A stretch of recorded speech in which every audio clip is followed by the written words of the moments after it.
6 years of age or older. But that doesn't mean once you reach, the adult age, if you're able to, successfully mate and reproduce, that doesn't mean that you have reached your maximum size. And those 2 adult males down there are often relegated to some less desirable fishing spots. And you actually can hear a couple of females down there too, growling at one another. So we have that young adult male, number 151, on the lower left. In the center there is number 505, an adult female. And then on the right is number 128, who is caring for 3 cubs this year. And I suspect that her cubs are right on the bank, just out of our line of sight. She was at the falls not too long ago, maybe a half hour or more before the broadcast started. So maybe she'll come back up this way and check things out. Number 128 fished the lip of the falls a lot last year. She was a regular on the lip of the falls, and she was very good at it. She caught a lot of fish in that position. She has not, to my knowledge, visited that spot yet this year, and I bet that is because she is caring for her offspring.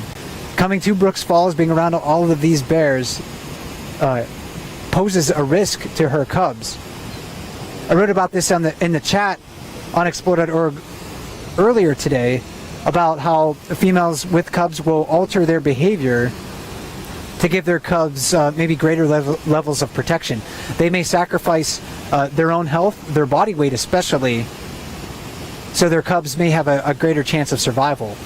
Females with cubs are almost universally smaller than single females of the same age. So, given that both bears are healthy, females with cubs expend so much more energy watching for threats from other animals, other bears, nursing their cubs, being vigilant, that they don't have as much time and can't focus on fishing and gaining energy for themselves as much as a single female bear.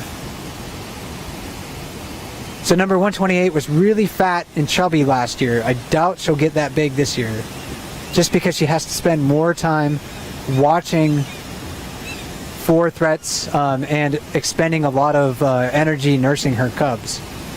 Those young cubs demand a lot of milk, as much as a quart of milk per cub per day. So if you have 3 cubs, you're looking at 3 quarts of milk that she's producing. And bear milk is very rich in fat, about 33% fat, if I remember correctly. So a tremendous amount of energy that she has to expend to raise those offspring. As the cubs grow older, they will become less and less dependent on mother's milk. In fact, in the fall this year, those young cubs, those first-year cubs, will still nurse. However, they will be eating a lot of salmon at the same time too. And those cubs, we've seen them start to eat salmon.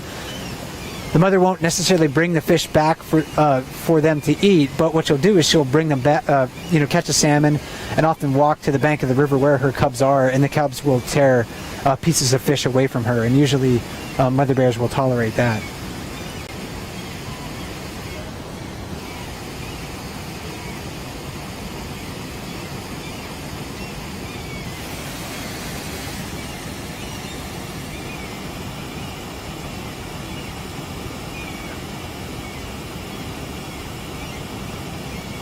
To be eating his fish just a little bit faster. Maybe he hasn't caught as many today. You can also see that he moved away from the river to eat his catch, and that might have been sort of an avoidance strategy, knowing that there are other bears nearby that may try to steal his fish, especially the one he was fishing near, number 83.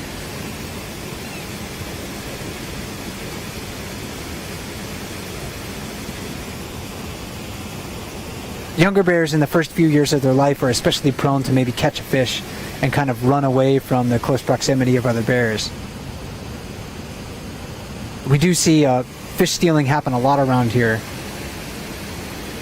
And that's one of the things that I tell people who arrive at Brooks River, everyone who comes here the Brooks camp is required to have a mandatory 20-minute bear information and safety talk. One of the things that I like to inform people at this time of the year is when you see a bear running with a fish in its mouth, you got to really pay attention, because there might be another bigger bear behind it chasing it. So you need to have your wits about you, and you need to know how you're going to get out of their way and potentially de-escalate any situation come about from that. Actually, I was wrong about the rate of consumption there, because 89's still eating his fish, and 747 has finished his, and he's back in the jacuzzi.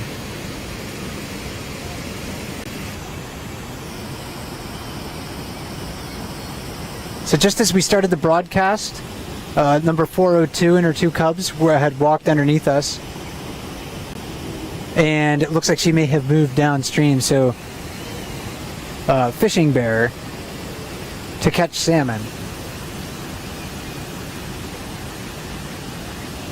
There are no barriers to salmon migration in that location. Salmon have a lot of escape routes. So you're probably not going to be able to sit in the river down there and wait for salmon to come to you. You may be able to stand in the river, and as you see salmon swimming in the vicinity, you might be able to go after them, but you're going to have to chase them. And of course that expends a lot of energy. These big adult males up here at the falls, you don't see them chasing fish nearly as much as younger bears or females with cubs. So again, another behavioral difference between those two. You're a big male, you have that advantage. You can hold your position in the places where fish are going to come to you. If you're a younger bear, a female with cubs who maybe can't hold those positions, then you might have to be a bit more active in trying to chase fish.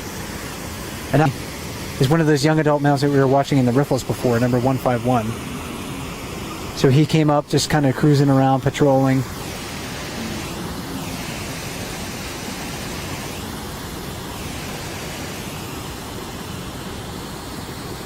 Maybe a salmon got his attention there,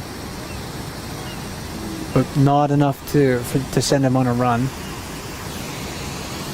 Another one of those young males that was moving, that we were standing downriver for a long while, number 274. Also a bear we think was raised along the Brooks River here. And we think had the same mother as number 83, the bear with the wounds and scars on him that we were looking at earlier. So he's at the falls now and cruising around. This is a normal sized bear for a bear this age. He's from a 2007 litter. Sometimes people have commented on this bear thinking that he's just the skinny looking, and he certainly is thinner than a lot of the bigger adult males like number 747. But again, 747 is a giant. Not all bears are going to look as fat as him. So younger bears, especially those bears that are 2.5 to 5.5 years old, they haven't quite reached adult age. Those are the bears that we call the sub-adults. And this one's older than a sub-adult. It's an adult, skinnier, lankier.